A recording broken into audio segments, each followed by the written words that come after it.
Call to order for Watertown City Council meeting for June 20th of 2023. I'm going to hand over the microphone at least to Deputy Mayor Glenn Vilhauer, who has a special introduction he would like to make. Thank you, Mayor. Since this is my last full-blown council meeting, it's my honor tonight to have Pastor Bryce Blank, from Associate Pastor, First United Methodist Church, here tonight to lead us in prayer. So, Pastor Bryce. Thank you. Let us pray.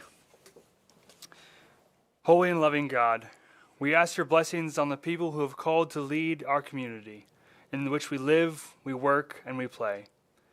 We ask for your presence in our lives and the ways we are working here in Watertown and in our world. Help us to discern where to listen and to learn from those around us in need. Remind us of our role to serve others for the common good and for your glory. Remind us that we are called to respect and protect the least of these among us, our children, the elderly, the poor, those who are hungry, those who have no homes, those who are ill in body, mind, and spirit, the strangers, the immigrants in our midst, those who live on the margins, those who are alone, and those who are forgotten. Grant us the wisdom and courage to know and do what is right, good, and true. May we speak out when it is time to speak out, and listen with patience when it is time to listen. May we always be guided by the spirit of community, justice, and love as we seek to love others. We pray this in the name of Jesus Christ. Amen.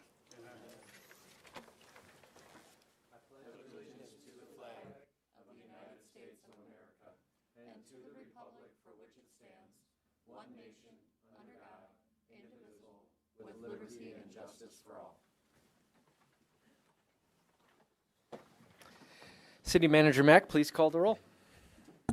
Bueller? Here. Danforth? Here. Holeen? Here. Paulson? Shuddy? Here. Tupper? Here. Vilhauer? Here. Thank you. Quorum is established.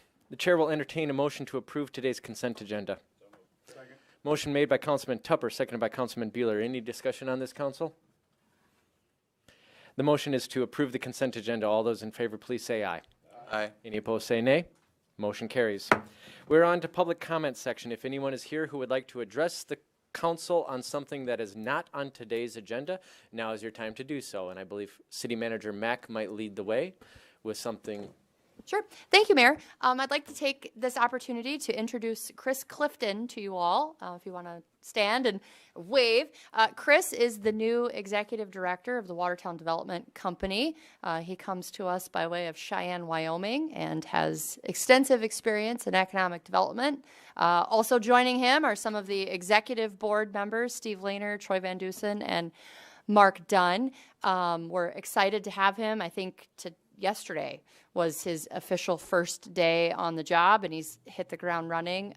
Excited to have him and wanted to take the opportunity to introduce him to all of you and let him say a few words and introduce himself. So welcome, Chris. Chris, I'd like to welcome you to come up to the microphone, and I'm going to save you from having 7 different first-time conversations, and you can just address all of us at one time. And just tell us a little bit about yourself and your family and what brings you to Watertown and what you'd like to see going forward. I was so unprepared. I only have 4 pages, yeah.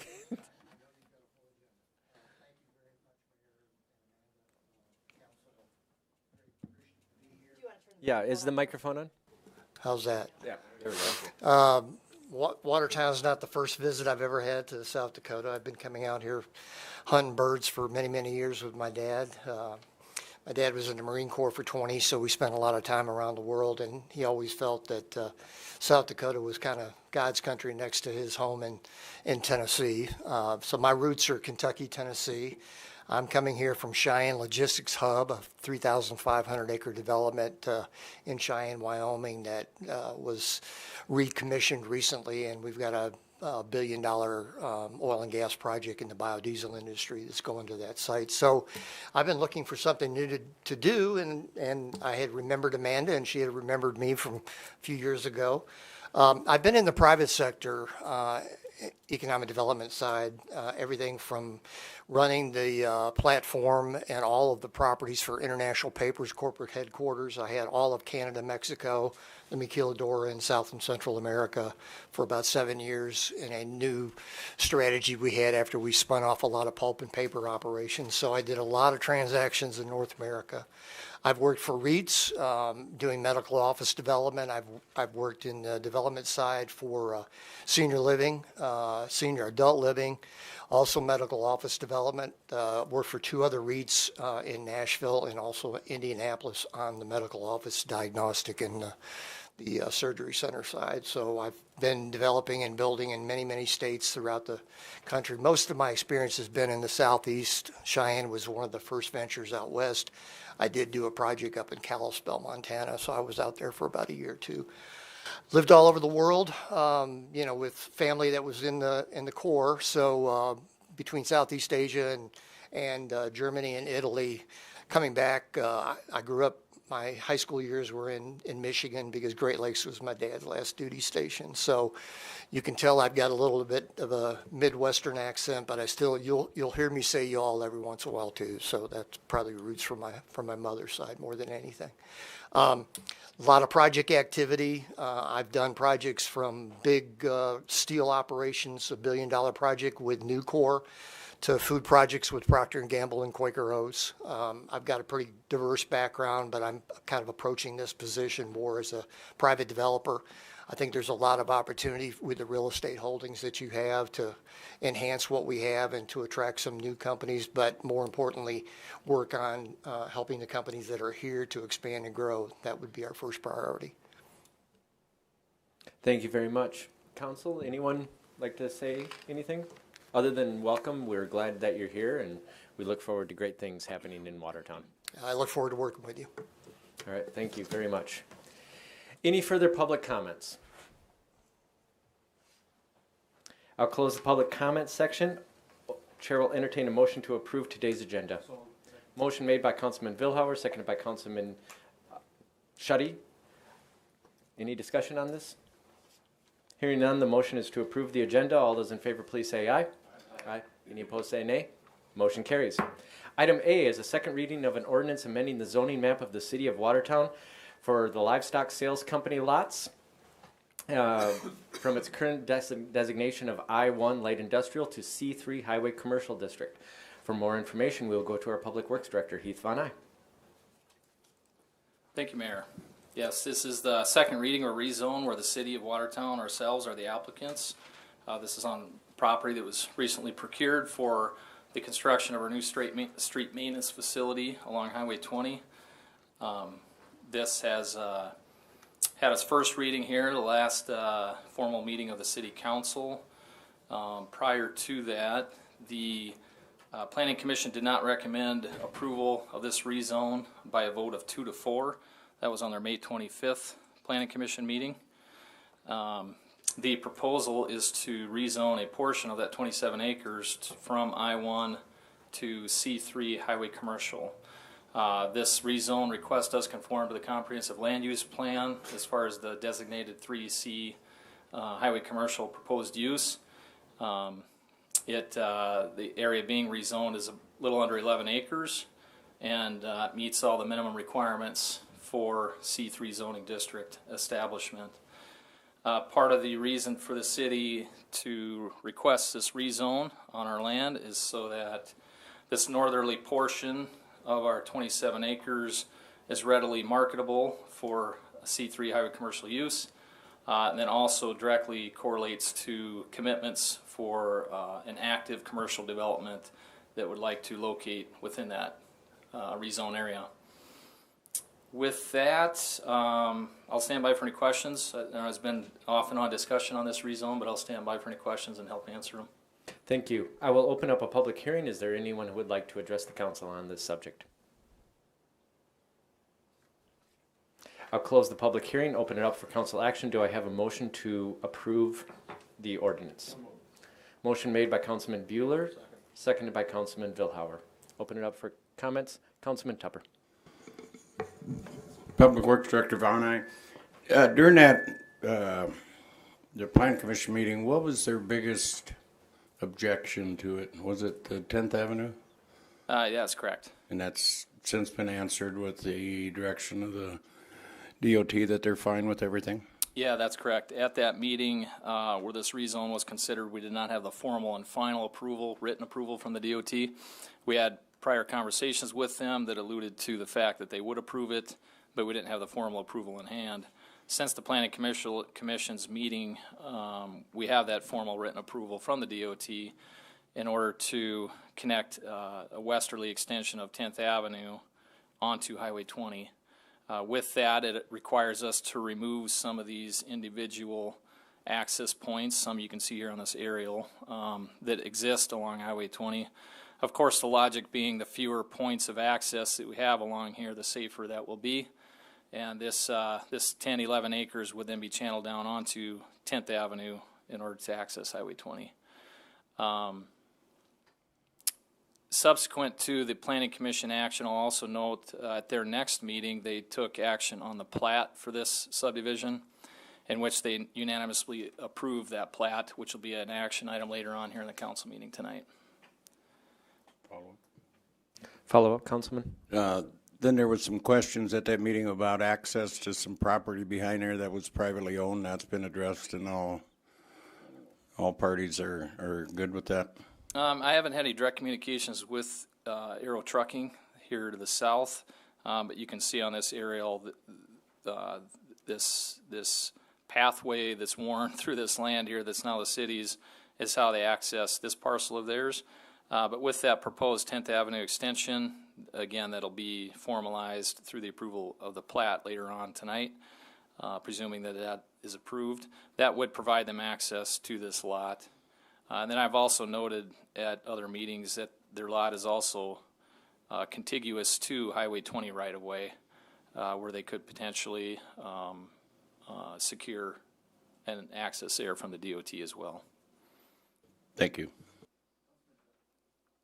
Councilman Vilhauer. Thank you, Mayor. I'd just like to have a follow-up, Director Von Eye, to question that a point that Councilman Tupper raised about the DOT. Would you show us, because included in our packet, which we didn't have last time, which the Planning Commission did not have available to them originally, the accident data at that intersection? And we heard a lot of comments about the danger of that intersection, and I guess I'd like to have you bring up those charts, Director Von Eye, if you could. Do you know what I'm referring to? Yes, absolutely. Okay, take it from there then. So in our transportation master plan that was updated recently here just a couple years ago, they look at the safety of intersections throughout town, and in there they do what's called a crash frequency study, and then along with that they also do a crash rate study. They're very similar, except the crash frequency just looks at the number of accidents at an intersection. The crash rate takes into account the volume of traffic that intersection sees, so it weights the data probably more appropriately in consideration to all the other accident-prone intersections. So crash frequency, this particular intersection, South Dakota Highway 20 and 10th Avenue Northwest, saw a total of 10 accidents over a 5-year period. That put it 18th on the list of the 20 most frequent intersections of accident occurrences. And then if you scroll down to the crash rate, again, where that takes into account the amount of volume of traffic going through there and the number of accidents, Highway 20 and 10th Avenue falls off that list. It's not even any longer in the top 20.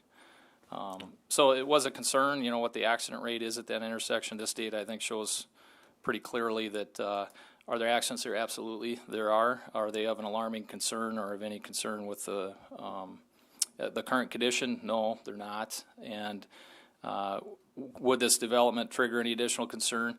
As of right now, the trip generation that's expected from the street maintenance facility and the known commercial business that's going in does not trigger any alarms or concerns from the DOT, nor from the city engineering staff.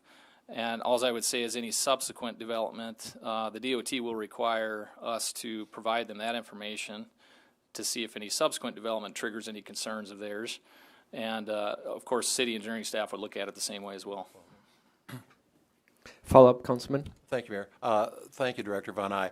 So we work very closely with the DOT as far as assessment of that intersection, that area in general when it comes to traffic safety out there. Because it seemed like that was the big issue. The Planning Commission had a tough time getting passed.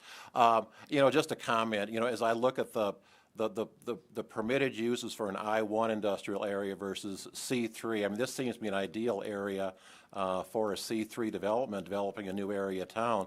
So I guess I see no reason why we should not be supporting this rezone in that area. Any further questions or comments? Councilman Danforth. Dr. Von Eye, if I may, on the data that you have, is there anything that references the severity of accidents? It does. Oh, sorry, go ahead. You got a little bumper-to-bumper thing versus, the other end of the spectrum is a death, right? So is there anything out of those 10 accidents in the 5-year period that references severity? So they do address severity to I'd say a minor extent here.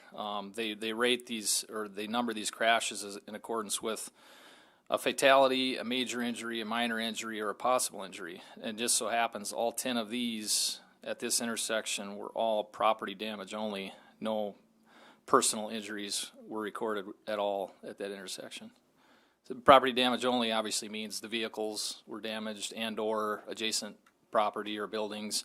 I'm guessing these all 10 were all vehicle related, not necessarily any property damage or building or structure damage. But no personal injuries at all. They're all zeros. Any follow-up? Yeah.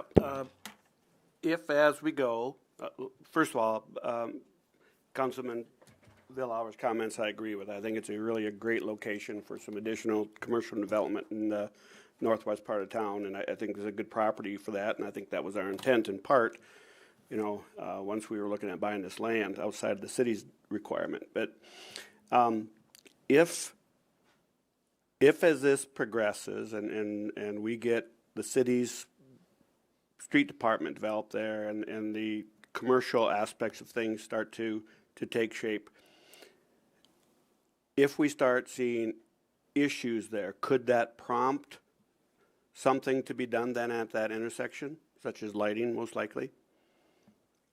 Yeah, absolutely, Councilman Danforth. The DOT, they have as with any transportation network, those that manage it have pretty proven methods and procedures on when they trigger different traffic control measures, whether it be signage or striping or traffic signals or lighting or any of those things that can help improve dangerous roadways. So we would essentially have to rely on the DOT's standards and regulations, and some of those things that we might see that could trigger a traffic signal. One would be the amount of traffic of volume coming out of 10th Avenue. One could be these accident rates take a turn for the worse and become a huge issue or concern. The direction of traffic that's being generated out of this development, the turning movements associated with the traffic that's generated, all those things could come into consideration. As it sits right now, though, and as the proposed development is, the DOT is pretty confident it's not going to trigger a traffic signal at this intersection as it sits right now. Follow-up? Good. Thank you. Any further questions or comments? Councilman Paulson. Thank you, Mayor. I also agree that this is appropriate zoning.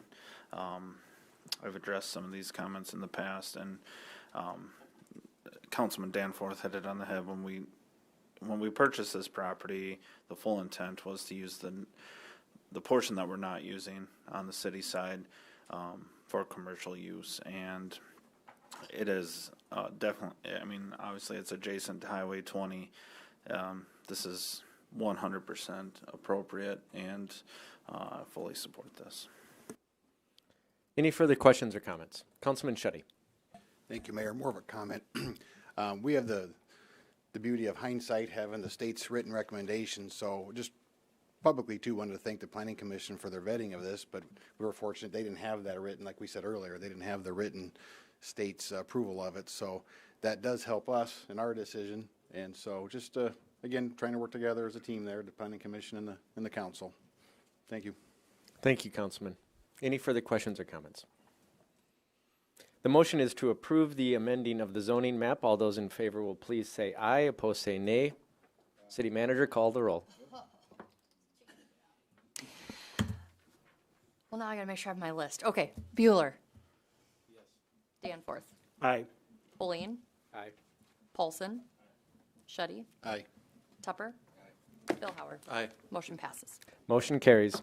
Item B is an application for a special event malt beverage retailer's license and special event retail wine license to the Watertown Area Chamber of Commerce for Cookin' on Compesca from July 13th to July 15th of this year. City Manager Mack, please illuminate us on this. Thank you, Mayor. What you have before you is the special event license for Cookin' on Compesca, an annual event put on by the Chamber of Commerce. One caveat with this license is that approval of this is contingent upon approval of the alternate date and location in case of rain by the Park Board. Park Board meets on the 27th of this month. The alternate dates and times would be July 20th through July 22nd, and the alternate location would be Premier Softball Complex. Other than that, it's a pretty standard application. It has been publicly noticed, and all fees have been paid. Thank you. I will open up a public hearing. Is there anyone who would like to speak on this item? I'll close the public hearing, open it up.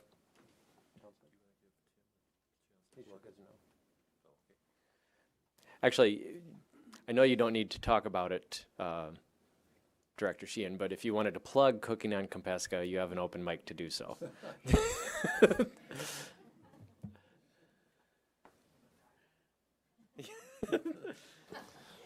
Well, good evening or afternoon. This is Tim Sheehan from the Watertown Area Chamber of Commerce. July 13th through the 15th, we're going to open it up Thursday night with Thursday Night Live with Johnny Home Band, 6 to 9. Friday afternoon, Friday evening, we've got the Breaking Bob band out there playing Friday night, and Saturday night is Eclipse. Beyond that, Friday and Saturday, we've got two People's Choices competitions out there. We'll do Chislic on Friday night, pulled pork on Saturday, a lot of kids' activities, the Corks and Kegs things out there. We got a lot of things that are going on at that time, so just a great time, weather permitting, of course. We're hoping for 3 nice nights of good weather. Questions? All right. Thank you very much. Now, Chair will entertain a motion to approve the application. Motion made by Councilman Paulson, seconded by Councilman Danforth. Any questions or comments? I'll close that. Unless there's an objection, I'm just going to do a voice vote on this one. All those in favor of approving the application, please say aye. Aye. Any opposed, say nay. Motion carries. Item C is a second reading of Ordinance 23-11, amending Section 2.0118, Special Alcoholic Beverage License. We'll go to our City Attorney, Lisa Carrico. Thank you, Mayor. This comes up on a second reading. As we discussed in the last council meeting, this was to accommodate what we're calling weekly seasonal events, such as Thursday Night Live, where there is a repetitive weekly event, and allowing vendors to serve in public spaces for these type of events. The licenses are issued and fees are paid based on a singular night, which is also why the next on the agenda will be a resolution setting those fees after consultation with city staff, the city manager, and the city finance officer. Given the nature of the events, which are obviously to, bring the community together, have a good time, and charitable events, the fee will be set at $50 per event, which would be a singular night. If for some reason there were more than one nights, it would behoove the person to basically apply under the traditional special event license that we have, which is a 15-day timeline and a $300 fee. Thank you very much, Attorney Carrico. Because items C and D are so similar, the chair will allow latitude and allow the council to comment or ask questions upon either C or D. With that, the chair will entertain a motion to approve the ordinance amendment. Motion made by Councilman Tupper, seconded by Councilman Bueller. Questions or comments?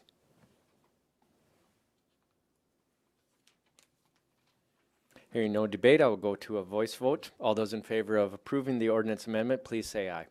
Aye. Any opposed, say nay. Motion carries.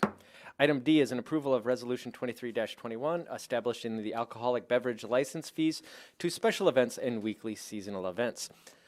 Attorney Carrico, anything to add? Just that previously in the ordinance that you approved, based on similar conversations regarding license fees, we are now changing the ordinances to refer to a schedule of fees so that we can just adopt a new fee every year if we need to increase. So therefore, you have the $300 fee in here for the normal special event license, and then obviously the $50 one for the weekly seasonal event. Thank you very much. Chair will entertain a motion to approve the resolution. Motion made by Councilman Schutte, seconded by Councilman Bueller. Questions or comments? We'll go to a voice vote. All those in favor of approving the resolution, please say aye. Aye. Any opposed, say nay. Motion carries. Item E is an application for weekly seasonal event malt beverage retailer's license and weekly seasonal event retail wine license to Rev LLC, doing business as Watertown Brewing Company, for Thursday Night Live on Thursday, June 22nd, June 29th, and July 6th. We'll go to our city manager, Amanda Mack, for more information. Thank you, Mayor. This is a pretty simple application. All paperwork is in order. All fees have been paid. There's no need for a public hearing because they already have a license.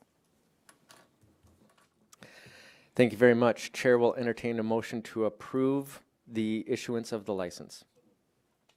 Motion made by Councilman Paulson, seconded by Councilman Villauer. Any questions or comments? Hearing no comments, we'll go to a voice vote. All those in favor of approving the application, please say aye. Aye. Aye. Any opposed, say nay. Motion carries. Item F is very similar, an application for a weekly seasonal event retail on-sale license to Shamrocks and Edelweiss, doing business as Dempsey's Brew Pub for Thursday Night Lives on June 22nd, 29th, and July 6th. City Manager Mack, anything to add? Nothing additional, Mayor. Chair will entertain a motion to approve this application. Motion made by Councilman Tupper, seconded by Councilman Danforth. Questions or comments? Hearing none, we'll go to a voice vote. All those in favor, please say aye. Aye. Any opposed, say nay. Motion carries. Item G is a first reading of ordinance 23-12, an ordinance amending Chapter 16 of use of revenue of Title 16 sales, service, and use tax of the revised ordinances of the City of Watertown regarding City Council proceedings. City Manager Mack, take it away. Are we doing that one, or are we doing the sales and use tax?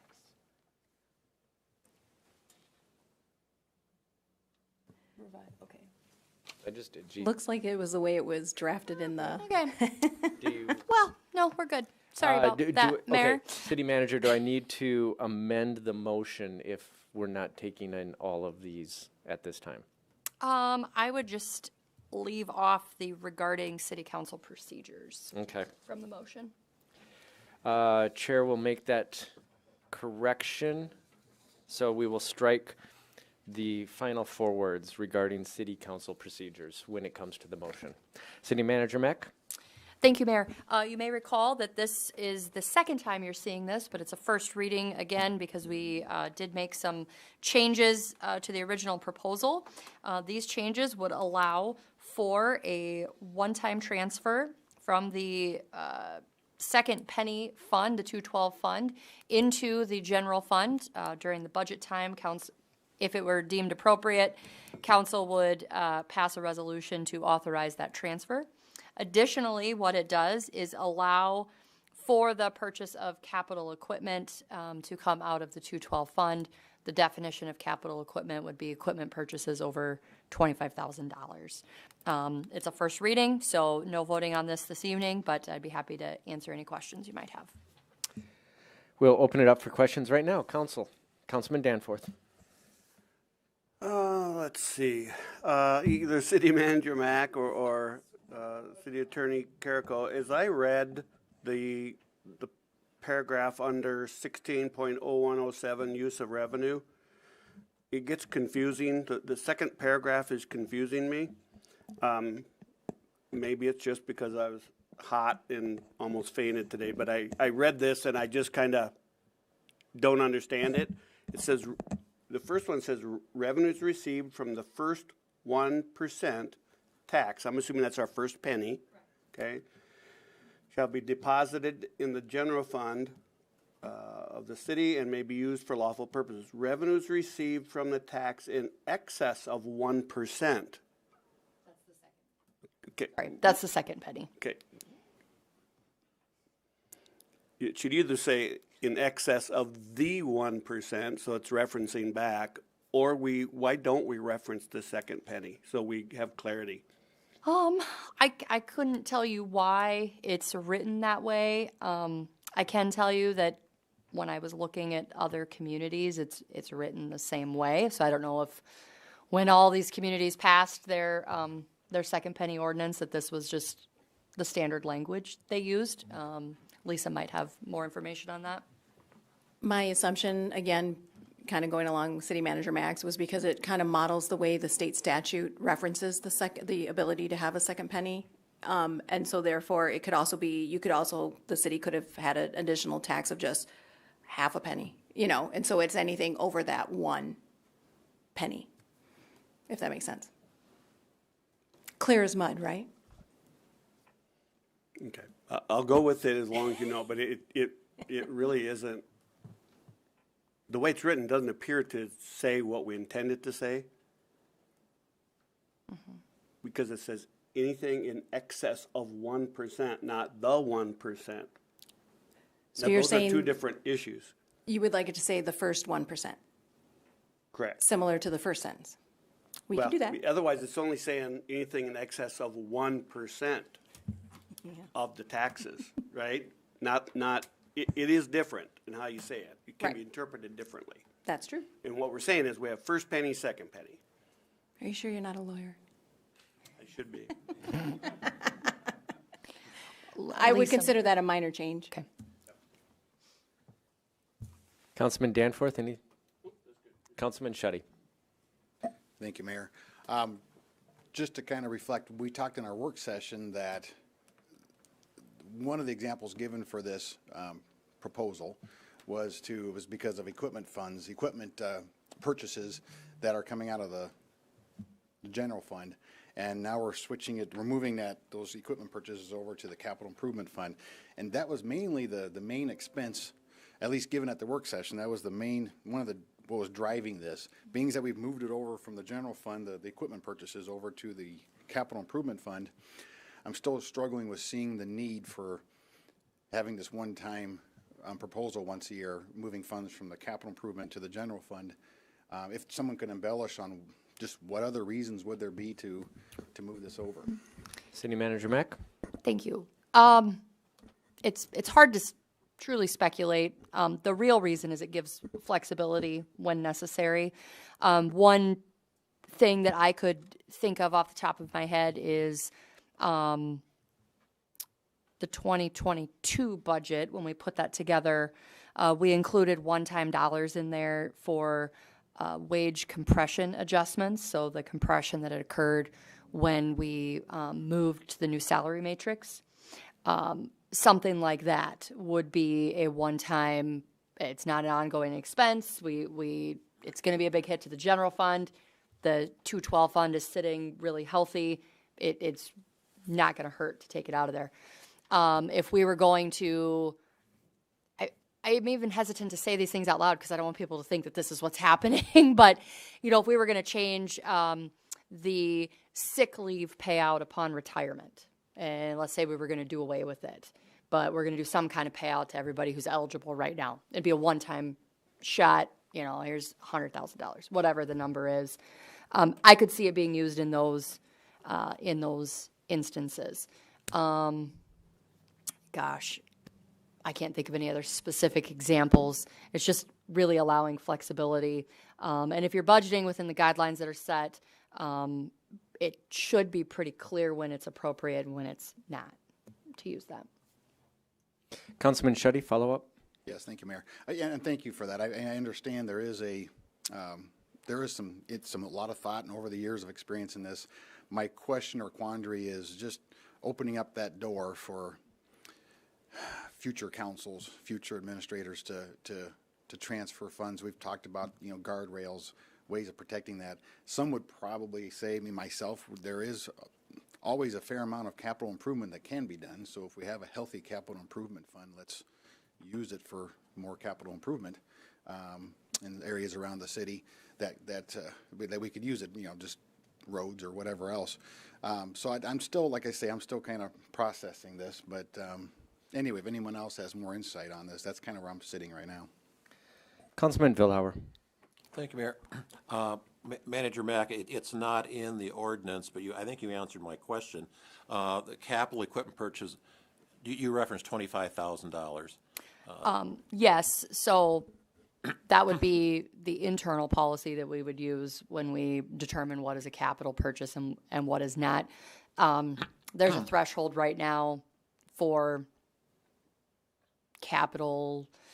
Oh gosh, the 212 funds, and I can't think of what it is. It might be $25,000 now for it to qualify for a CIP expenditure. I don't have that off the top of my head, but that would be the number we would use. Okay. Thank you, Manager Mack. That's kind of a segue into my next question. Anybody that followed our work session last week know that we also looked at some guardrails, policies, whatever you want to call them, that will kind of go hand in hand with this. It's not part of the ordinance, but I think it's for the public's benefit, it's good to know that there is going to be some additional information that will guide future councils as far as use of that second penny. So I think that's worth noting. I think just in general, we've broached this subject off and on individually and maybe not collectively as a council too much, but I think individually that I think this is a good change. I think there is some concern that we could be going down a slippery slope, that all of a sudden we've got more dollars to work with for our general fund. Now we're taking away from the intended purpose of second penny. But I think in general, with prudent council, action on this, I think it is a good change going forward if we do adopt this ordinance.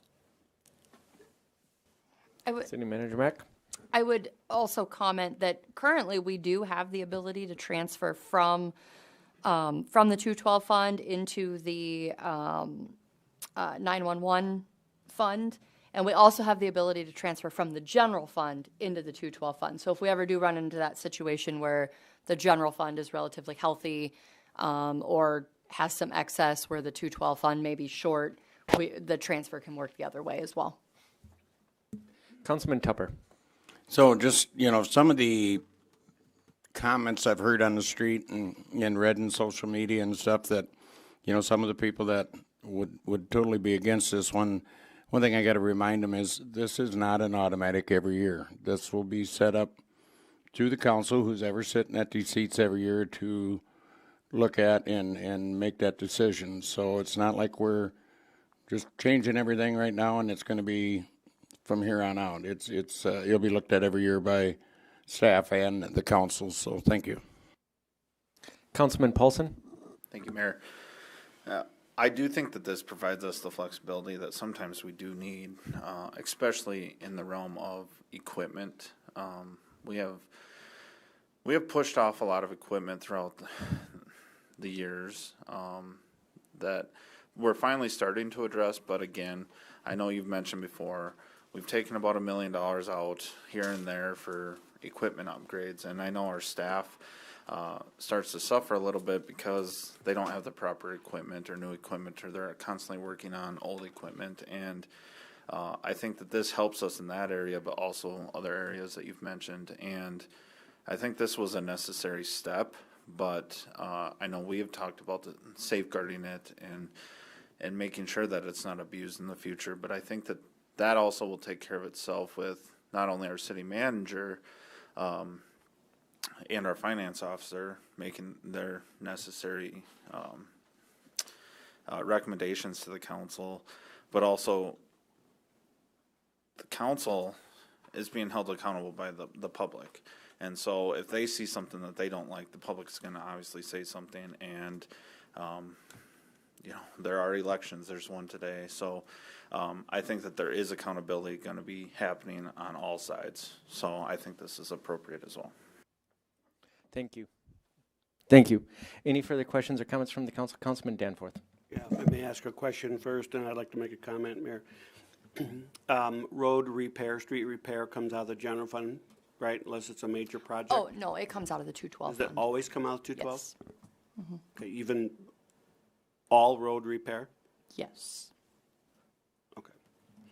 But the one thing that we've, a number have said it here is it's a very good idea, and I support this. The concern about abuse is an issue, but this is going to get looked at, and as a budget is proposed to us, we're going to have to look at, if there is to be a transfer like this, the city manager and mayor and the council have to look at that and to justify that approval. And with that, the finance officer and city manager are going to have to come to us and tell us what the cause and effect is. By taking these funds and moving them here, here's what that means as we look forward, because we also have a capital plan that we'll be working towards. So all of that will be evaluated as we go through the budget process. And there's no assurances that it would get approved or all get approved, but it does allow the flexibility, which I do believe is really important. I've seen times when we have had more money in the capital fund than what was necessarily needed for a while, and we're shorting ourselves on the general fund. And this gives us that opportunity to balance that out and to do a better job of management overall, I think. So I'm very positive with it, so thank you. Any further questions or comments? Mayor, if I could Director make Von Eye? one follow-up statement to Councilman Danforth's question. There is an ancillary amount of operating money in the street division of Public Works that covers material costs throughout the year, but the brunt of all the street repair does come out of the 212 fund. I just want to make that point of clarity. Chair has a question and a comment. So, City Manager Mack, just so that we clarify what will be seen at the next meeting, since we will be striking the final four words regarding city council procedures, does that mean that the final sentence in this revision will be struck as well? The final sentence reads, "The city council by resolution during the budget appropriation process may authorize a one-time annual transfer from the CIP to the general fund," etc. Will that be struck, or will that still be in here? Because that seems to me to be the part discussing city council proceedings. No. Okay. The city council proceedings was a carryover from the next agenda item. It was just an error. Okay. In that case, I did have a question. During our work session, in order to build in the safeguards, I know that I had mentioned a desire to have a supermajority vote in favor of doing this, a 2/3 vote. I do not see that in here. Would that possibly be put in? You could, if you wanted to. I didn't think that there was consensus during the work session around that. I guess I would ask the council, I mean, and I may be alone on this, I just feel that while we are all in favor of the idea, ideas get diluted over time, and the original intent behind that can be lost. In order to make this difficult but not impossible, I thought it would be appropriate to institute a 2/3 or a supermajority vote, so it would need 5 out of the 7 votes of the council. And I'm not saying we're not taking a vote here, but I guess I'd be curious if there is support on the council to put that in here. Councilman Danforth? Mayor, I got a question in that regard first. When this comes through the budget process, would this be a standalone vote? Yes. For the approval? It wouldn't just be part of the approval of the budget as a whole? Correct. It would be a separate resolution. If that's the case, I agree with the mayor. I think that's a protection that would be, I think it'd be very beneficial to have. Councilman Vilhauer? Thank you, Mayor. I concur with the mayor. My question now to Manager Mack or Attorney Carrico, is that going to necessitate a second or another first reading? which as a result, we're now throwing into the laps of a new council for second reading. So we could have it, we would have another first reading, but I believe we still have to have another meeting before the end of June because of the vote. So we could do what I'm going to call a third first reading. And then on the July 10th meeting, you guys would be able to approve it. Okay. Yep. Before the changeover. I would just make a couple of comments. You certainly could add it to the ordinance itself, or it could be policy that is reviewed by each council on how they would like to handle that motion. I caution against a supermajority because at that point, the minority is making the decision. So just for whatever that's worth, if 4 of you are in agreement that that's how those dollars should be spent, you're unintentionally tying the majority's hands against spending money in a way that that body thinks is appropriate. But the point being, it could be added to the ordinance, or it could be part of the operating policy that's established as part of it. Council, I don't want to waste our time with a third first reading if there is not the desire to do the 2/3 or supermajority vote to approve this. But I know that we have had at least 3 councilmen, myself counting among that have agreed to this. But if it's not going to go anywhere, I guess I would like to hear that, or if you are in support. Councilman Tupper? You almost had 4 until City Manager Mack spoke up and kind of reminded us that the minority might rule this. So I would tend to go back to normal vote, with just a simple majority. So I respect that. I would counter by saying, among the things that were listed, like none of us have a problem with the capital equipment. None of us. In fact, that would fly through, get unanimous consent right now.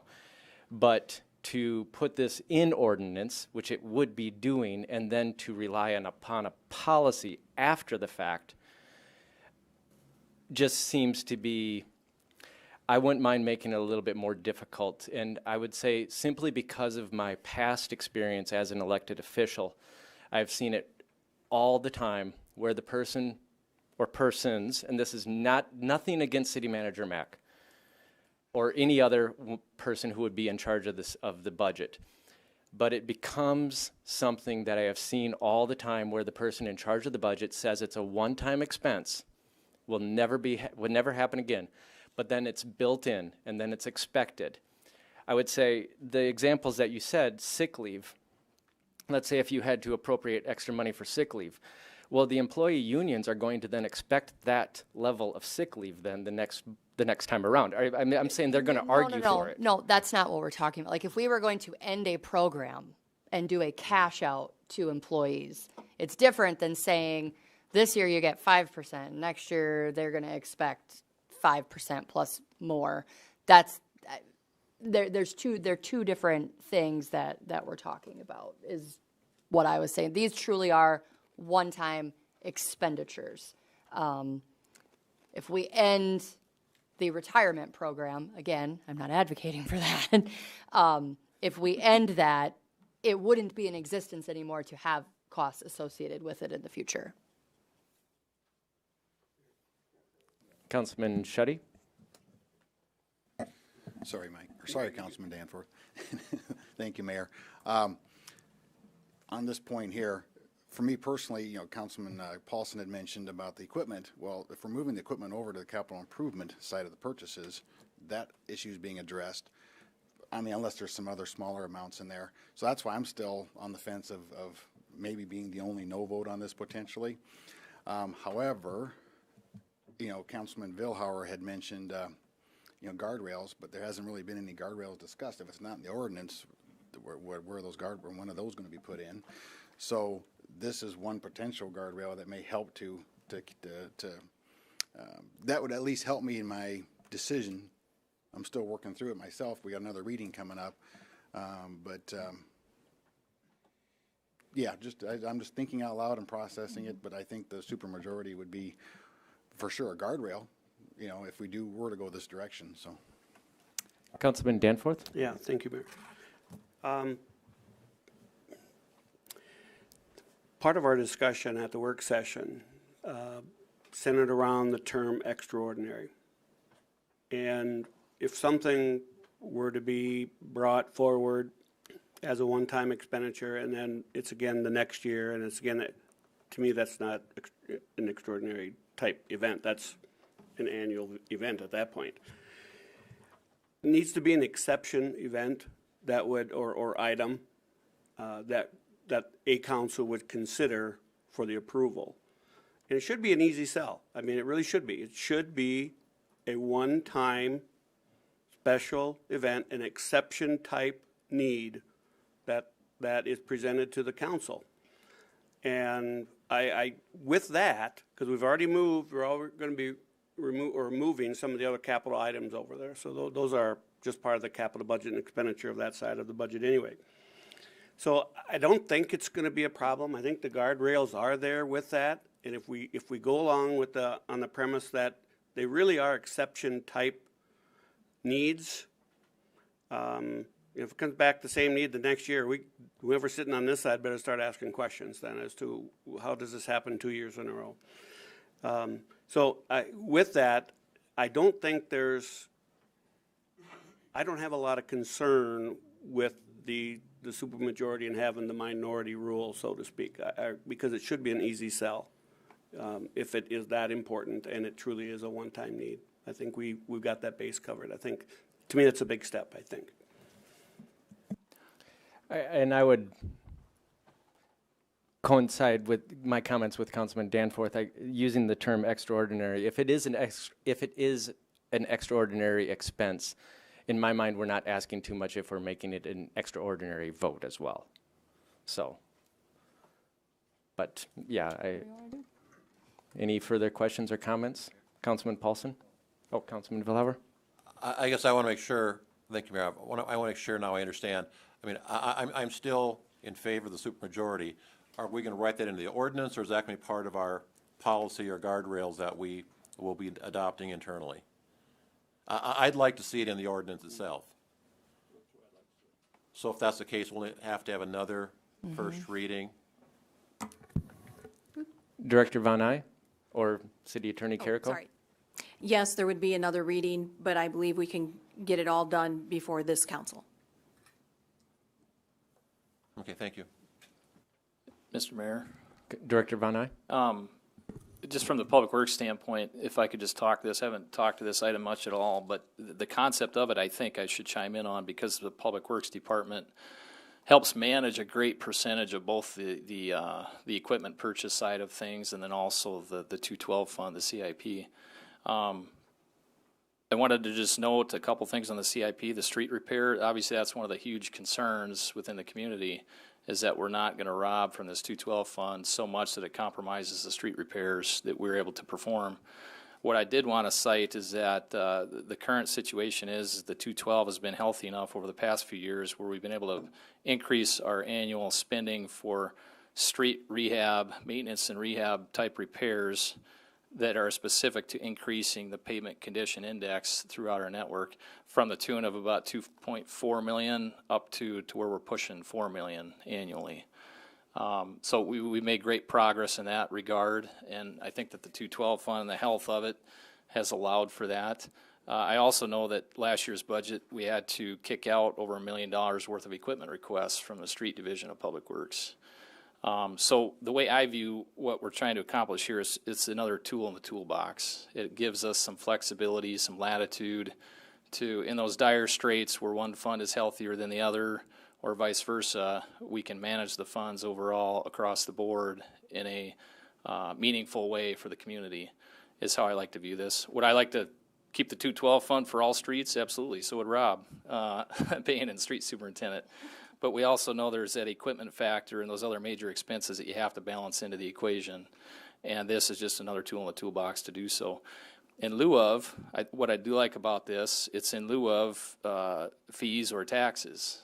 We know we've entertained a stormwater fee, which may or may not be coming forward again here in the future.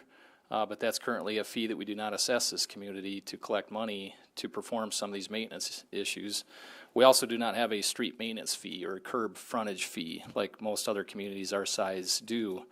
And again, this isn't saying that we'll prevent from implementing either one of those fees, but it is an option that does not create a fee, and it simply offers the latitude for us to adjust the funds as needed each year. That's the Public Works take on it, I guess, for whatever that's worth. Thank you, Director Von Eye. And I think I speak for the council. There's not a single one of us that opposes the idea or offering the tool. It's just how easy should it be to grab that tool, I guess is the question. So unless I'm mistaken, I think we've got at least 4 in favor of a 2/3 majority.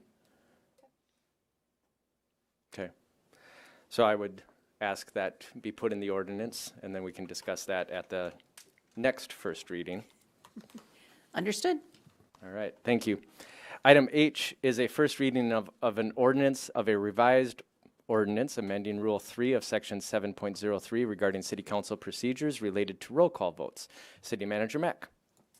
Thank you, Mayor. This one's pretty simple. The council has adopted Robert's Rules of Order as its method of operating.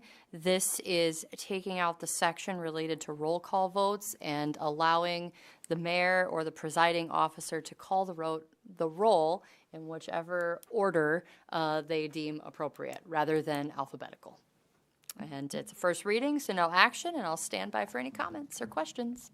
Thank you, City Manager Mack. This is a first reading. Further explanation is just we've had councilmen express that they don't like voting first every time, and the other councilmen agree that that's not always fair. So to go on a rotating basis of, it would go from, in this case, Bueller would be voting first at this meeting, and then at the next meeting Danforth, and then at the next meeting I would, and then it would just keep cycling through at each council for every roll call vote. The idea is just per meeting, not per vote. Although I don't really care one way or another about that. So that's the explanation behind it. It's just a little thing, but it's an issue of fairness. Any questions, comments, council? All right, we'll move on to item I, an approval of Resolution 23-22, the plat of West Watertown Facilities, first addition to the municipality of Watertown in the county of Coddington, South Dakota. Director Von Eye. Thank you, Mayor. This is the subsequent action that coincides with the earlier rezone request and approval from tonight. This action is the platting of our 27 acres of land along Highway 20.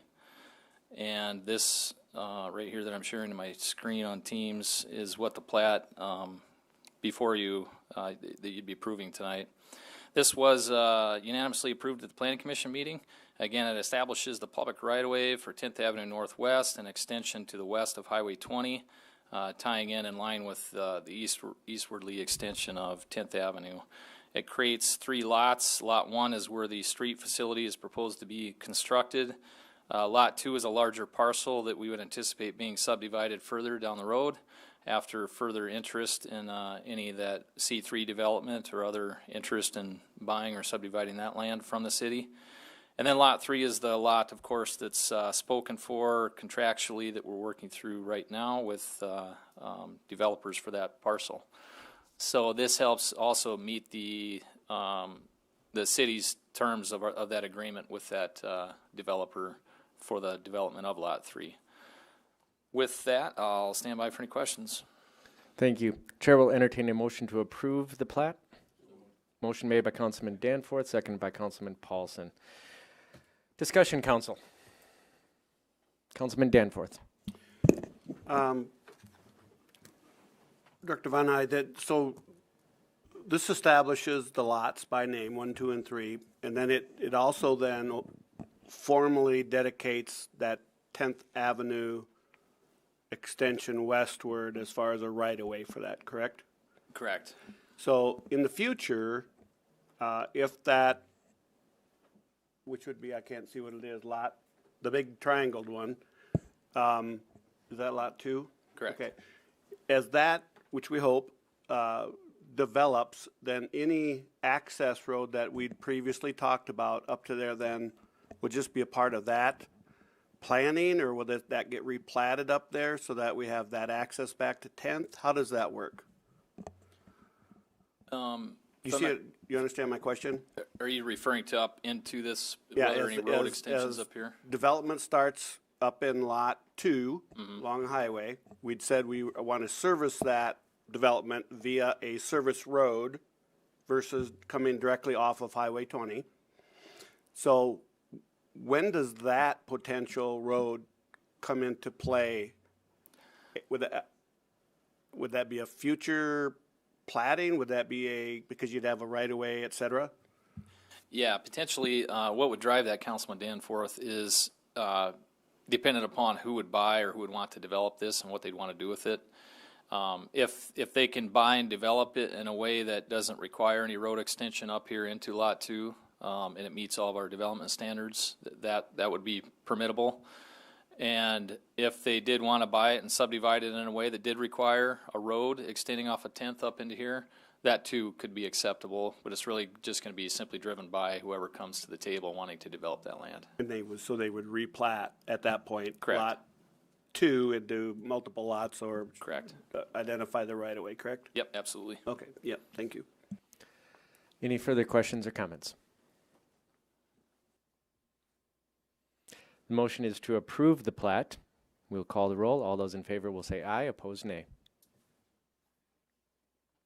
We've got to go alphabetical while we still can. I just got to make sure I'm writing the right item. So, Bueller. Aye. Danforth. Aye. Helene. Aye. Paulson. Aye. Shuddy. Aye. Tupper. Aye. Philhauer. Aye. Motion passes. Motion carries. Item J is an approval of a bid award for scoreboards for the Prairie Lakes Ice Arena to Daktronics with installation by Steinsign in the amount of roughly $402,000 and authorize the city manager to sign all necessary documents related to the project. We will go to our Parks and Rec Director, Dusty Roddick. Or how about we start it off with City Manager Mack if she wants to take it. Well, thank you, Mayor. Yeah, I'm going to kick it right over to Dusty or Scott or Heath. They've been working on this particular bid package for quite some time. The short of it is that, yes, scoreboards were included in the project. That's been a rumor out there that we didn't include them. They are. This is the for the center hung scoreboard and the scoreboards at the end of the arena. It's a great program that Daktronics runs that allows us a discounted rate through the Sourcewell pricing cooperative, and I will let Heath, Dusty, and Scott speak to the details. All right, who would like to take it, if I at can all? tee it up, Mayor. Director Von Eyck? Dusty and Scott, the Park and Rec Director and Ice Arena Manager, we're relying on engineering to help tee this up, so we'll certainly do that for you tonight. This is, the reason being is that this falls under the umbrella, of course, of the Ice Arena Construction Project. Engineering Division of Public Works is helping manage that project and some of the bidding components and the budget along with it. That being said, Dusty and Scott have both played a critical part, and what we're proposing here tonight as far as these Daktronics scoreboards are concerned. Scott's worked extensively with Daktronics. They have a Sourcewell bid for these scoreboards, so we meet the South Dakota bid requirements for the magnitude of this purchase, which is just over $400,000. Daktronics also has a very unique and beneficial program that they help and come link arms with the community in raising funds for these scoreboards.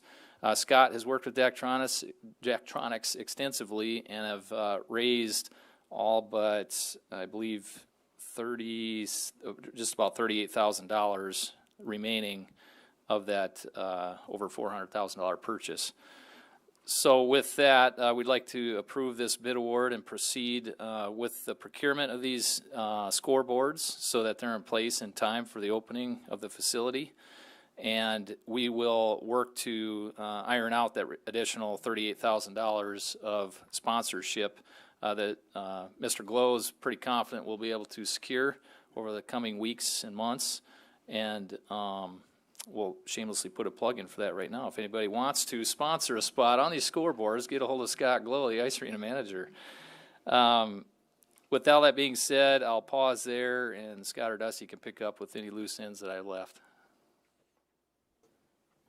Thank you very much. Anyone with Parks and Rec? You don't have to. Ice Arena Manager Scott Glow.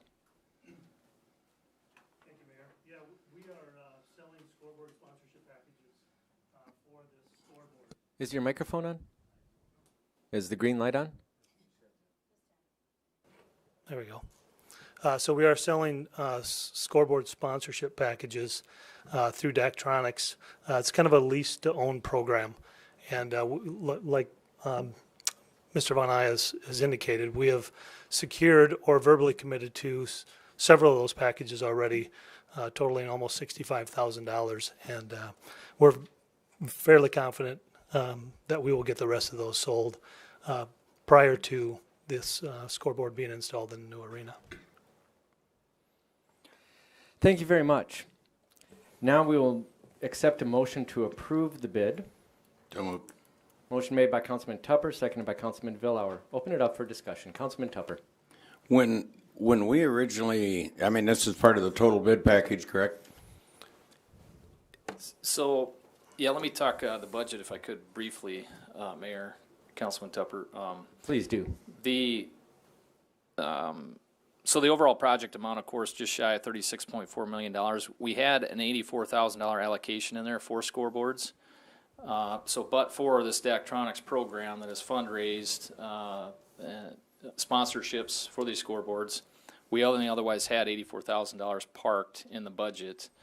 But because of the fundraising through that Daktronics program, we're not compromising the budget at all. The remaining $38,000 is well within the means, even if it's not fundraised, is well within the means of what we believe we can absorb into the project budget without going over that $36.37 million that we're set to, if that makes sense. Yep, that answers my question. Thank you. Councilman Villauer. Thank you, Mayor. Not a question specifically about this, but it does tie into it. And I'm not sure who to address it to, whether it's Manager Mack or Attorney Carrico or someone from Park and Rec. Okay, I mean, we've been hearing throughout the whole discussion at the ice arena, as far as the commitments or pledges out there that are coming. At some point, will a council approve, or what's the process so that we know that the promises that are being made out there are, ironclad, that are committed to us? City Manager Mack. So for anything that has a naming right associated with it, so someone said, I'll give you X amount of dollars if you put my name on a rink, on a bathroom door, on whatever. City Attorney Carrico is drawing up documents currently. So we have a couple of big ones out there. We already have the ones with Prairie Lakes signed and approved. Anyone else who just committed to giving, those donations are being handled through Build It Now and are being directly sent to that organization. Ledgers is helping keep track of all of that. And whether we send out invoices for those that are being paid over multiple years, or some type of bill to them, that'll be handled on an annual basis. But the naming rights agreements will be coming to you all in the very near future. Thank you. Councilman Shetty. Thank you, Mayor. So this is, quick question for Director Von Eye. What was the amount budgeted for the scoreboard? 84,000. 84,000, okay. I want to note the reason being is those were strictly for, I believe, basic end mount scoreboards. Not a center hung at all was being considered at that point in time. Okay, because that was my question, was going to be for Mr. Glow to be able to explain to us in the city.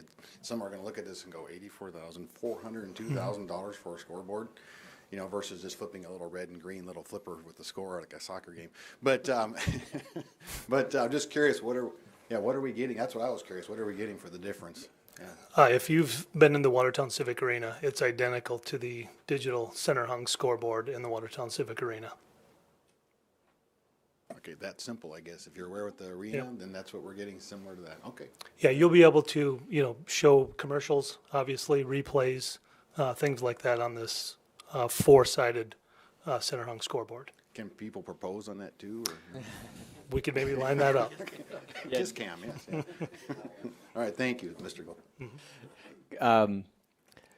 I'll go to Councilman Danforth, but just to say something, the center hung scoreboards, the way that this one is proposed is a big boon to the arena itself and what the ongoing operations would be. The ability to have digital commercials playing during breaks in a hockey game, at an event, if you were to have an outside event coming in there as well, it brings a lot of value, and I won't say it pays for itself because it's very expensive, but it does generate income into the arena and for the Parks and Rec Department for ongoing, to cover the ongoing expenses. So it's good from that regard. Money up front pays off dividends in years to come. So Director Von Eye, you can add something to that before I go to Councilman Danforth. Yeah, point you just made there, paying for itself, sparked another point that I forgot to make.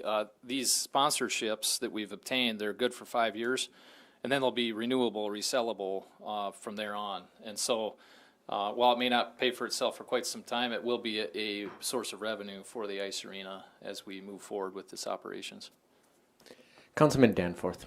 Yeah, thank you, Mayor. I think Councilman Villauer was probably hitting on something that, you know, I don't think we have, as a council, have seen, you know, maybe kind of set names aside maybe, but the dollars that are being committed outside of what the city is committing to this.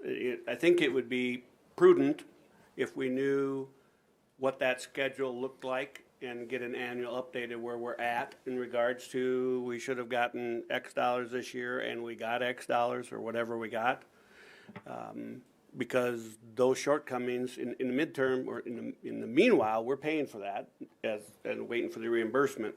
So I think it'd be good for us to have a stake in the ground when we get started on this, and then annually see what that looks like. What was the expectation and what are we getting? The only other thing on this, I think, and Mayor, I agree, I think this adds a great feature to the facility, but when we talk about the advertisers, I'll call them advertisers or sponsors, this would be outside of the construction donations that we've heard all along, correct? This is a whole separate issue than all the dollars that have been committed for the construction of the building. Is that true, or does this get intermixed in that? The question is this separate from the donations for the construction of the arena? Yes. Okay, completely separate. So somebody that said, I'll give 50,000, that's over here. This is a separate issue. Okay. Councilman Paulson? Thank you, Mayor. I do think that this is a necessary item for the ice rink. This is, I think it's vital, especially if we get a junior team in the future. But I do have concerns about the upfront costs that this comes with. And I know from early on discussions that the center hung scoreboard was intended to be covered all by donations. And that may be the cost, or that may be the end result here, that it is paid by sponsorships and fundraising. But as far as upfront costs go, we've already had the discussion on pledges from the donations for just building, and the city has to cover that upfront, and that's why we issued another bond, is to help cover that.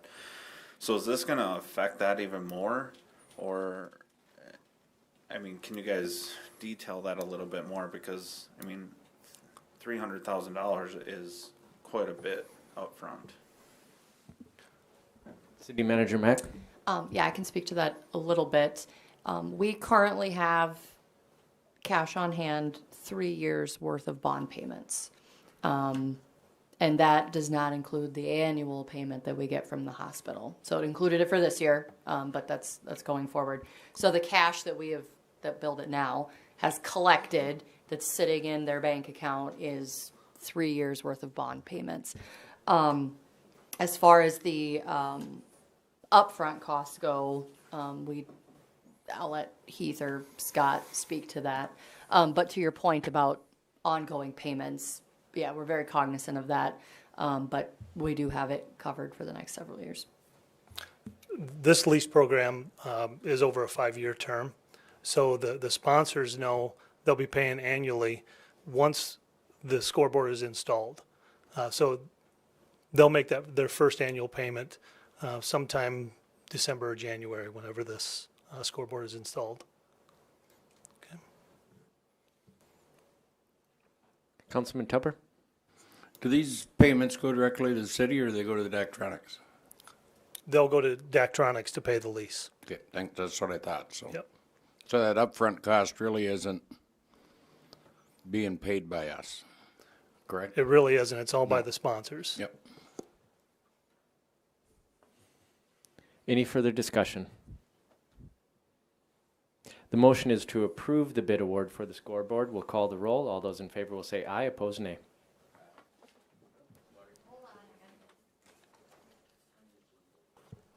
Bueller. Aye. Danforth. Aye. Holeen. Aye. Paulson. Shetty. Aye. Tupper. Vilhauer. Motion carries. Item K is an authorization to accept the highest bid from Travis Youthy in the amount of $15,010 for the showmobile. City Manager Mack. Thank you, Mayor. On April 25th, the Park and Rec Board recommended that the council declare the showmobile surplus and put it out for sealed bids on May 1st. The council declared the showmobile surplus. A couple meetings later, you all asked that we bring the bids back to you for consideration to determine if you were going to award it or retain the showmobile. As the mayor mentioned, we received 4 bids. The high bid was Mr. Youthy in the amount of $15,010. The showmobile was appraised at $9,000. It is roughly 20 years old. It was on the replacement schedule for 2023. They don't make them anymore, so replacing it was going to be a challenge anyway, and the thought process with the addition of the permanent stage at Foundation Plaza, it made sense to put this out to the free market. Mr. Youthy has said that he would honor any existing commitments that are scheduled. With that, myself or Dusty, our Park and Rec Director, will stand by for any questions. I don't need to open it up to a public hearing, but I do see at least Mr. Youthy out in the audience if he would like to say something, or anyone else would like to say something on this matter. Don't have to.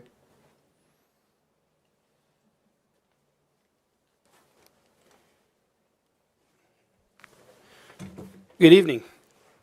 Yeah, I don't have a lot to say, but just as a person that loves Watertown, when I caught wind that that our city was going to get rid of the showmobile, I actually had some conversation with Miss Mack about it, and you know, actually with Councilman Shetty as well. And I just think that it's a quality of life issue for Watertown. And when you live in a small community and you love the community you live in, which I do, sometimes that means that we open up our wallets and we do what we can to try to retain this piece of equipment in our community so it's still accessible for you know, the Chamber of Commerce, different needs that they might have for a mobile stage. And so that prompted me to get in and put a private or sealed bid in on it.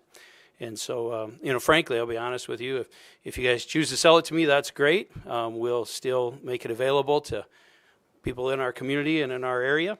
And if you choose to keep it, well, I'm good with that as well, because I think it's a quality of life issue for our community. So if anybody has any other questions for me, I'm more than happy to answer.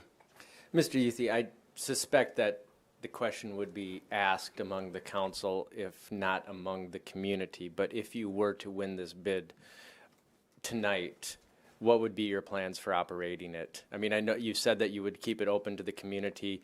Would I mean, have you thought ahead as far as the logistics of it? I just know that people are going to be curious Sure, about it. sure. Yeah, we would turn it into the Travs Outfitter Showmobile. We would update it with all sorts of Travs Outfitter graphics, and we would use it as a marketing piece for our company. We believe that there's value in that.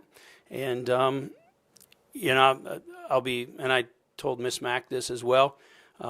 I'm not convinced that we'll stay at the same rates that you guys were at. We're not out to overcharge people, but at the end of the day, diesel fuel is $4 a gallon, and we have to hire somebody to deliver it and drop it off. But we still want it to be, you know, within range, so people will still want to use it. I don't want to make this kind of investment and just have it sit around. You know, free market dictates what you can and can't rent something for. But yes, yeah, I wanted to be a marketing piece for our company and be available for people in northeast South Dakota. Thank you very much, Mr. Youthy. Anyone else who would like to speak on this item before I go to council? All right. Chair will entertain a motion to accept the bid. Motion made by Councilman Schutte, seconded by Councilman Paulson. Open it up for questions and comments. Councilman Schutte.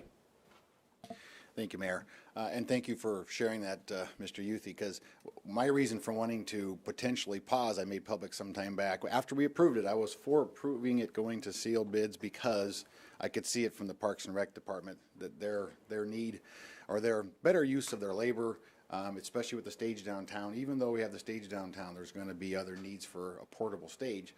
But the hopes were to privatize it. Then again, I suggested let's consider pausing, make sure that when the bids come in, that it is going to still be a good, useful item for the city.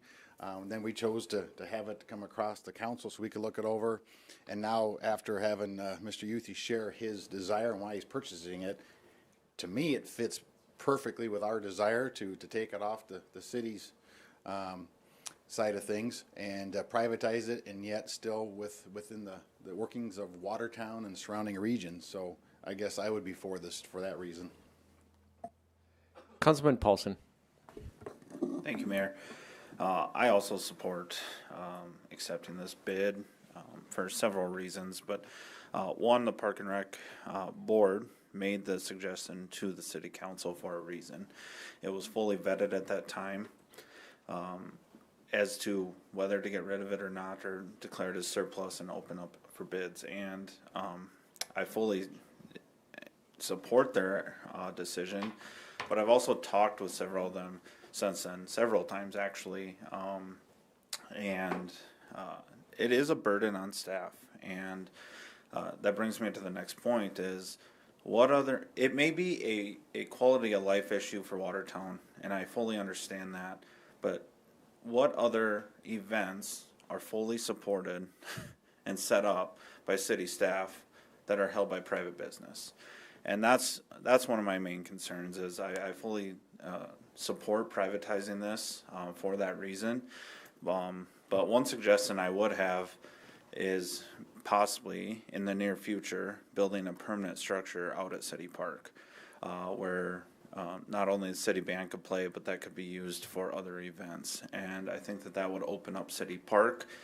It would lessen the need for the city to have a movable stage. And I just have to support this at this time. Councilman Bueller. Thank you, Mayor.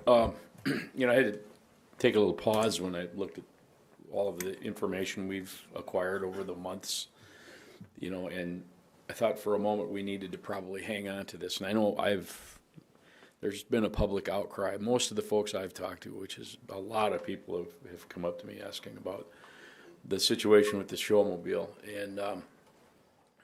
And I thought, well, geez, maybe we need to pause and hang on to this thing for a little bit and just see how things go. And after we've transferred some of these different things to our own venue at Foundation Park. But I think it's a game changer with Mr. Youthy offering to follow up with all of the commitments that we've made for that snowmobile. And I really appreciate the fact that you brought up quality of life. And I commend you on you doing that. I think that's great. And so I think we'll still have all those opportunities taken care of. We'll cover all of those things. And and I will say too, I think it is a quality of life issue, but I also understand from the Park and Rec standpoint, you can say the cost, how much it costs to set this up. But one of the issues we're always up against is staffing. And when you've got somebody that's nearing 30 hours a week during the summer months to run that showmobile, that gets very difficult when you can't find people. Part-timers are getting harder to get, so anytime we can reduce staff participation in some of these things, I think we're better off for that. So, no, I think I don't think this could have worked out much better. I will say that I hope we can still retain a number of activities at the park. I hope we're not battling for those types of things if it makes sense to have them at the Foundation Park. But again, thanks Travis, appreciate it. Councilman Vilhauer. Thank you, Mayor. I won't repeat what my council colleagues were saying up here. Again, thrilled the quality of the individual that's stepping up here. Really appreciate that, Mr. Youthy. Also want to make a comment. I was at the band concert last Tuesday night, and we heard from several members of the band at that meeting, or a meeting 2 weeks ago, as well as people reaching out to us from the band. Well, I don't see anyone here tonight from the band, but I just want to relay, because I did speak with several of the band members after the concert last Tuesday night, and they said it is tight. They didn't, and I understand that, but it wasn't to the point that it was unusable. The only comment that I did hear several times, and I think it probably is worth looking into, is that where Mr. Herr, the conductor does stand, he is at the front of the stage, that if he were to happen to take a step backward, he would potentially tumble off that step. So I'm wondering, I'm looking at our Park and Recs director, if there's a chance we could have a pedestal or a stool or something built that could fit in that top step, that would allow him extra space then to conduct without the fear of him falling backwards off the stand. So just food for thought, because I did hear that from several of the band members that I visited with about this. But I wholeheartedly endorse the bid from Mr. Youthy, and look forward to a vote on this. Councilman Tupper. Well, originally, about a week ago, I was leaning definitely toward keeping it. We look at the costs that well, probably not so much the cost as the manpower that the Park and Rec Department could use in other places.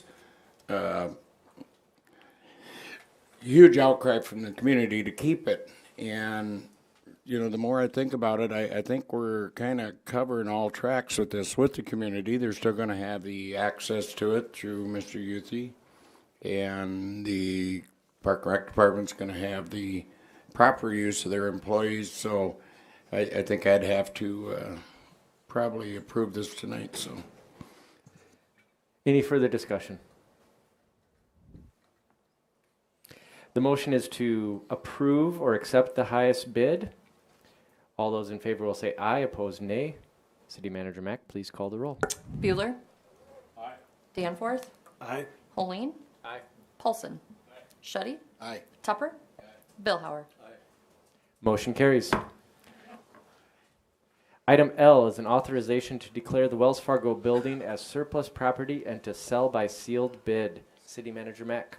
Thank you, Mayor. I would recommend a change in the motion to just authorize the declaration of authorize declaring the building surplus. We do have options available to us to potentially sell the building, whether that be through sealed bid or through an auction or using a realtor. Once a decision is made on surplusing the property, staff can then vet each of those options and bring a recommendation back to council on how you'd like to proceed with potentially selling it. Let's say we went down the sealed bid route. We would prepare bid specs, put it out to the community, and would receive those bids, and at that time the council would make a decision to accept or reject bids. So this does not sell the building, it's simply declaring it surplus so that we can determine the best path forward if this body determines that selling the building is the right decision. And with that, I will stand by for any questions. Chair will rephrase the motion to just strike the final 6 words. So it would read, authorized to declare the Wells Fargo Building, 20 North Maple as surplus property. Motion made by Councilman Paulson, seconded by Councilman Tupper. Don't need to open it up for a public hearing, but I will if anyone is here who would like to address the council on this. I'll close the public hearing, open it up for council discussion. Councilman Danforth. Thank you, Mayor. What my understanding is with this action, this does not mean that a decision to retain that building in the future for use is off the table, correct? This just gives us the opportunity to explore what could happen if that's chosen to go in that direction for sale, correct? So it could still be, because we're going to have different, a different body of people here to some extent here in a few weeks. That should really be a decision of that new body that's put in place. So, so I just want the public to know that this is just giving us the opportunity to see what that value may be if that's the direction that we go. It does not mean that we have taken the Wells Fargo building off the list of opportunities for a new city hall, correct? I would believe that is correct, but I will take the question to City Manager Mack. That is correct. Councilman Shetty? Thank you, Mayor. I concur with Councilman Danforth. There's been just so many, this whole process. I've been on the council now for 2 years, and others longer, and it's been interesting. And we're still, I still believe we're going to get the right direction here with these challenges. It's been good to go public and with to go to the public with some of these meetings, even where the location of the city hall should be. We still have more discussions to have. This with the Wells Fargo building would be just to see where things lie, have that as an option to either sell or not sell. Tonight isn't in determining that. It's just to see what the prices, how the cost and figures come in. So I would be for this, but just letting people know that we're not closing or not painting ourselves in a corner. We have options with this, just as it kind of helps us see our options from a better light, if you will. City Manager Mack? Yeah, I would just add to Councilman Shetty's comments that, we have received interest from prospective buyers, and this is a way for us to entertain that interest. We can't negotiate directly with a potential buyer without either conveying the property to the WDC for economic development purposes or going through a bid or auction process. So we don't know what we can get for the building or what the building would be used for without going through this step. Councilman Paulson. Thank you, Mayor. This is one of the most asked questions, especially campaigning currently, but just in general, is what's going on with City Hall? Obviously, I think we've all agreed that there's a need for a new City Hall, but not only the location, which I think we've kind of made clear with other decisions, but this, like you guys have mentioned in the past,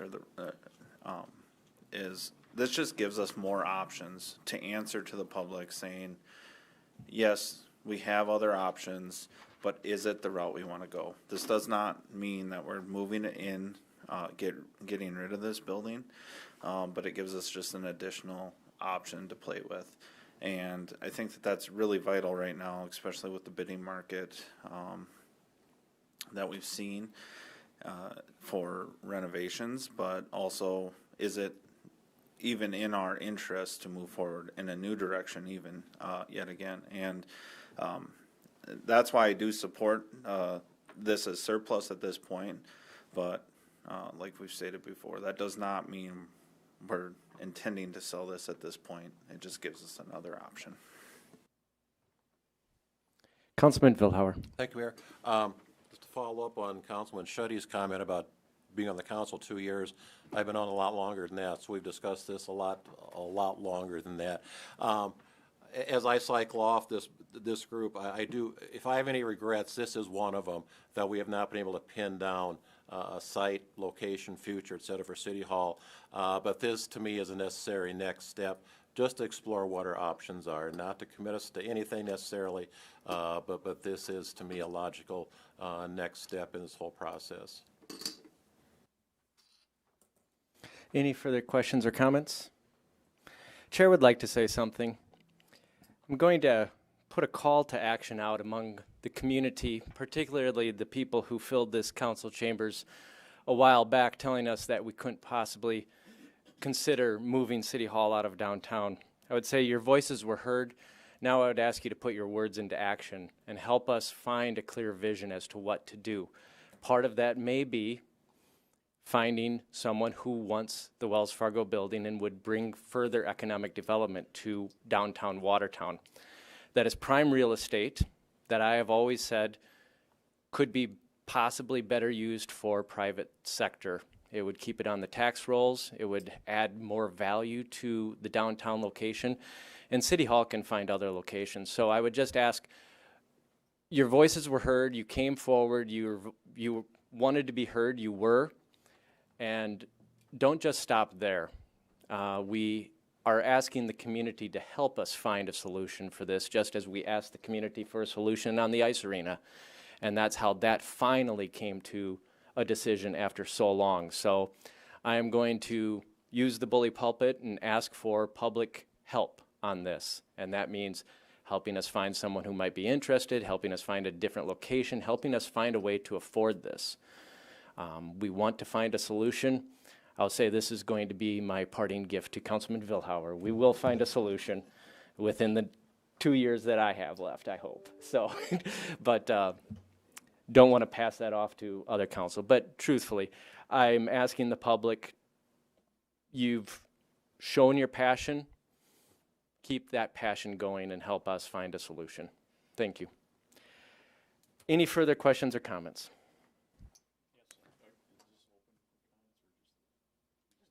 We're just on this. The motion is to authorize the Wells Fargo building as surplus or declare it as surplus. All those in favor will say aye, opposed nay. City Manager, please call the roll. Bueller? Aye. Danforth? Aye. Holleen? Aye. Paulson? Aye. Shuddy? Aye. Tupper? Vilhauer? Aye. Motion carries. We are on to old business. Any old business? Councilman Paulson? Thank you, Mayor. I just want to address a couple things that I speak a lot of accountability, and I brought it up a couple times tonight yet.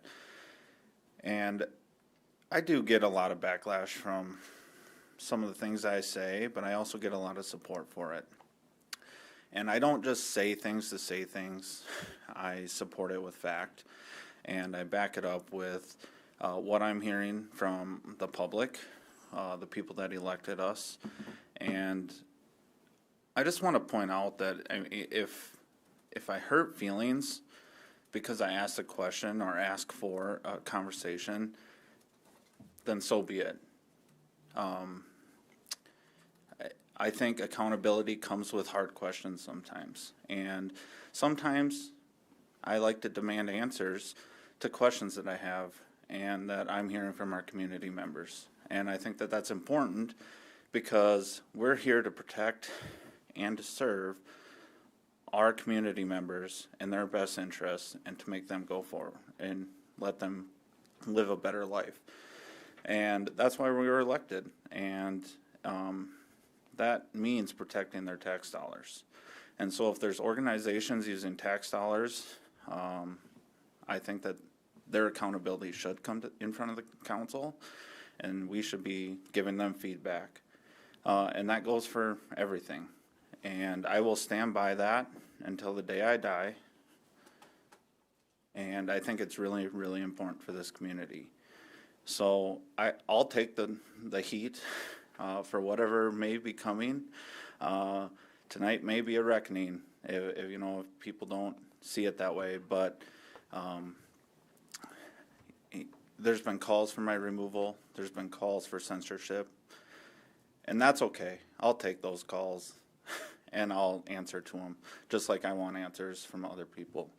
And so I expect to be held accountable just like I expect other people to be held accountable. And so I just wanted to clear the air on that. Thank you, Councilman. Chair will just say, I'll allow it. That was probably more of an announcement than old business, but as we've heard this issue discussed in the past, so I'll consider that old business. I'm okay with that, as long as anyone else is. Any further old business? Any new business? Any announcements? Councilman Bueller? Thank you, Mayor. Just to remind the folks that are watching, folks here, that the polls are open until 7 o'clock tonight. So if you can, please get out and vote. City Manager Mack? Thank you, Mayor. Councilman Bueller stole my first announcement about the election. A reminder that decisions are made by those who show up, so get out there and vote. At 7 p.m. tonight over at Foundation Plaza, the Kiwanis Club is holding a ribbon cutting for the splash pad. They generously contributed $25,000 towards that. They're giving out ice cream and T-shirts, and then right after will be the municipal band concert, so I hope you all will join us over there. And then lastly, there's cupcakes over on the table, so please make sure you get one on your way out. Thank you. Councilman Tupper? Just a little reminder on the upcoming 4th of July holiday, we will be having a public, where the public will be able to bring their fireworks to Premier Field and shoot off their fireworks. And then on the 4th, we will have our citywide, well, it'll start with a parade earlier in the day and all kinds of events all day long. But at Anza Soccer Field, we'll have inflatable setup for the kids. There'll be live music. Bruce has decided to accept a challenge to come and sing the national anthem for us. I expect the mayor and city manager to be there, maybe, I don't know. I just threw that at him, so, but anyhow, it's a great time. A lot of great supporters in the community that are helping us out with it, and I can't thank them enough. And without them, we wouldn't be able to do it. So show up on the 4th, and actually you can show up on the 1st and shoot your own too, so. So I want to say thanks to Councilman Tupper. He has really organized this and taken this under his belt, and I thank him so much for that, for what he does for the community. My part will not only be helping you raise the money and organize it, but also I will be doing the community a great service by not singing. So. Don't worry about it, I got you. So, any liaison member reports? Councilman Vilhauer. Thank you, Mayor. Just a quick update from the airport board meeting last week. Employments have definitely taken off. No pun intended. But we had 1,500 employments in May, which was significantly greater than previous months, which had kind of a rough stretch there for a while. So definitely looking good there. June numbers look strong, so I think we're on the right track. And it sounds like the transition of working with our new consultants is going well. So anyway, good news coming out of the airport board meeting. I do want to extend Jerry Reiber, who has been the chair out there for a number of years, has stepped down as chair or president of that board. He is staying on as vice president or vice chair. And Wes Wilkins is the new chair of that board going forward. Thank you. Chair would like to make an announcement to commend and thank my friend Glenn Vilhauer for his years of service for the city. It's not easy being an elected official. I know that's easy for us to say, but it isn't easy. And how long have you been on council? Has it been 10 years? 8 years. So I'd like everyone to join me in thanking Councilman Vilhauer.